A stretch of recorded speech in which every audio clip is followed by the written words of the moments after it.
So social media, a man for a drag DORMAAHENE. It's an so say anano abra ahimfukushia ya no mudi nkomono. Nana enya kwanya sena o kasano. O se festival no ye na wiye no. Ensema amanfo ekani nyina eye propaganda. Na no e na nipa bibiri se nana Adam Kofi Adoma incident na wo pa kire se. Na nina chese ye ne ya no. Adango dada adwe propaganda bi na ode yesa nya be ye begu animu ase ana. Ensema amanfo kana enye nsenketwa. Enso ene on United Showbiz Arnold ASAMOAH BAIDOO so the me personal analysis by concerning ensem na DORMAAHENE the two no. But then before say you be call na yakwa sa video no me pese yetie ensem a DORMAAHENE the two abra no ne ahemfo ni di nkomo sa few seconds no video ni yentie mra ye wi a na ya ba betie ensem a Arnold nso the ba betu dwa. On sa me kan bi bakasa nana nan say ohun aba asem aba kan yo abonofo mesre ho ye hia no mo me hwe sa de ni ye da bia abonofo be ya bibi ani monyan be ba ho no ne ba de bibi abede ababata ho bi bakasa nana aba ne wo kan ye ko mekobo August mu last year wanti sabadi bibi ba be kan ho ana ho ya free baby yes be masika kura ahim ini bia mabia be kan ye ma de no nso ye ko ye ade ye keka ye nsa ye nya sika kakra nana no dwumadie no oye papa nipa odi kan broni a okasa ye all de mfidie eni nro $5 million no be de ode be ba be de obebraye bi ma ye $10,000 bi no be ma ye say eye kama wan hu say ye wie ye na don kwata wan te mo asem na chese de bi ye be ye bibi no be ye de na ba de bibi e propaganda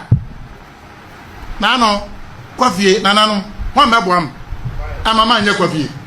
ho bae on say ho ba ko ye wan hu bibi aba e propaganda ne ba yo ne ba kan nyina nya nokre enu time says senka bi nya sa mre ne ba ran wo so video yi eno bi e ka ho asem no amanfo say DORMAAHENE say Kofi Adoma ene ne yere eye propaganda o ma hyeda eno mo peso mo gu afahye na o ye no ho fi na no ena Arnold edi na dwen chaba. But then before say baba kuti nsema Arnold e ka no me show download the lem file it's an say lem file say wo download your mo app no now make you first transaction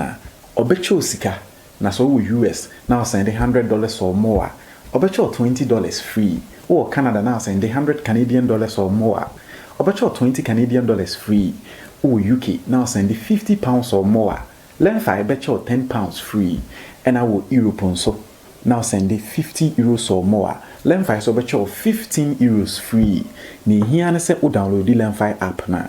odi me promo code truth be signing up automatically Lenfi edisikaya me bobo so ibe ma after you make your first transaction. Lenfi has the best exchange rate on the market. Nyakopon eye adom na watching sembebre esie eye last week I think say yetna na yakasa about Kofi Adoma onwani eye ne accident na onyaye ne wonini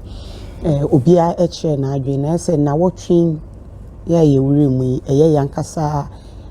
nana ye hene ma hene eye DORMAAHENE akasa na woka okasem kakre bi efa eye Kofi Adoma ni issue no ntino producer say wo bebo eye video no na ye nyina eye tie ewi aye ba last stop what I say producer mpacho ya ready eye yankasa ye papa ye hene ye nana eye DORMAAHENE akasa ola mpacho ye papa akasa afa eye Kofi asem na Empress new video na I was like okay so iweni na ebia ama nana nye na adwene se opese ono ano mpo e fresh ni wom